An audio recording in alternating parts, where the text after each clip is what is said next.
કેશોદના અગતરાય ગામે કુમાર શાળામાં RBSK team Keshod દ્વારા એનટીસીપી એટલે કે નેશનલ ટોબેકો કંટ્રોલ પ્રોગ્રામ અંતર્ગત તમાકુના સેવનનું નિયંત્રણ અને તેના માટે ચિત્ર સ્પર્ધાનું આયોજન કરાયું હતું।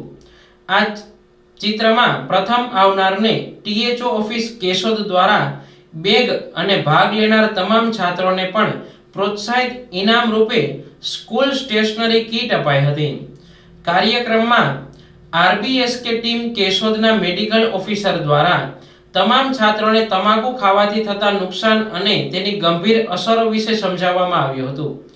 આ તકે પ્રાથમિક આરોગ્ય કેન્દ્રના મેડિકલ ઓફિસર હાજર રહ્યા હતા। કાર્યક્રમનું તાલુકા હેલ્થ ઓફિસર ડોક્ટર ડાભીના માર્ગદર્શન હેઠળ તેમજ શાળાના પ્રિન્સિપાલના સહયોગ દ્વારા સફળતાપૂર્વક આયોજન કરાયું હતું। કુમાર શાળાના શિક્ષક તેમજ પ્રિન્સિપાલ દ્વારા કેશોદ આરબીએસકે ટીમ અને તાલુકા આરોગ્ય વિભાગનો આભાર માનવામાં આવ્યો હતો।